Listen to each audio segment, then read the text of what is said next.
Akkineni Nagarjuna legendary hero Akkineni Nageswararao గారి నటవారసత్వాన్ని అందుకున్న hero. ఈయన టాలీవుడ్ మన్మధుడు, అమ్మాయిల గ్రీకు వీరుడు. తండ్రి, తాతల పేర్లు, అవకాశాలు రావడానికి మాత్రమే ఉపయోగపడతాయి కాని ఇండస్ట్రీలో నిటొక్కుకోవాలంటే టాలెంట్ ఉండాలి అని నిరూపించిన హీరో.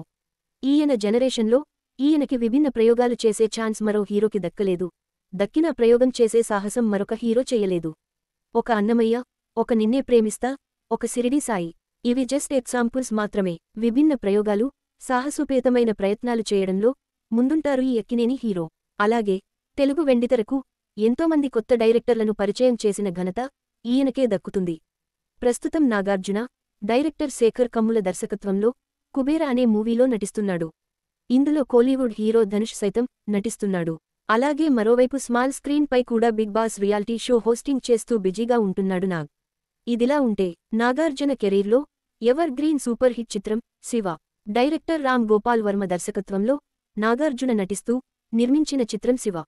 అప్పట్లో బ్లాక్ బస్టర్. వర్మగారి టేకింగ్, స్క్రీన్ ప్లే ఒక కొత్త అనుభూతిని మిగిల్చాయి. ఈ మూవీలో ఒక క్రూషియల్ క్యారెక్టర్ చేసిన ప్రముఖ నటుడు, రచయిత సైతం ఒకానొక ఇంటర్వ్యూలో ఇందులో కథేదయ్యా వర్మ అని అడిగాను అంటే వర్మగారు తన స్క్రీన్ ప్లే, టేకింగ్లతో ఎంత మాయ చేశారో మనం అర్థం చేసుకోవచ్చు.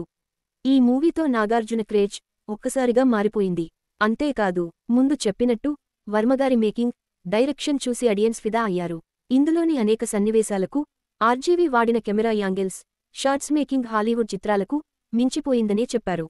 ఈలోని సాంగ్స్ అయితే ఇప్పటికీ ఎక్కడో ఒకచోట వినిపిస్తూనే ఉంటాయి. అప్పట్లోనే ఈ మూవీ దాదాపు 5 క్రోర్స్ షేర్ రాబట్టిందట. అతి తక్కువ ప్రింట్స్తో విడుదలైన ఈ మూవీ దాదాపు అన్ని సెంటర్లలో గతంలోని రికార్డ్స్ బ్రేక్ చేసిందట. అయితే ఈ మూవీకి ముందుగా నాగార్జునను అనుకోలేదట. ఎందుకంటే అప్పటికే నాగార్జున రొమాంటిక్ లవ్ స్టోరీస్ ద్వారా తెలుగు ప్రేక్షకులకు మరింత దగ్గరయ్యాడు. అలాంటి హీరోతో ఇలా మాస్ రోల్ చేయడం బాగుండదేమో అనుకున్నారట.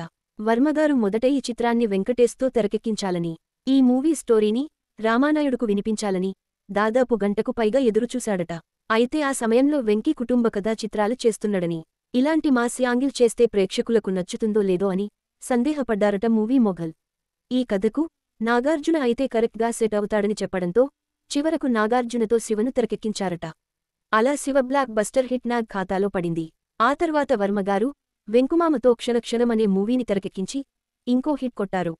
ఇదండీ ఈరోజు సంగతి. మరో సంగతితో మళ్ళీ కలుద్దాం.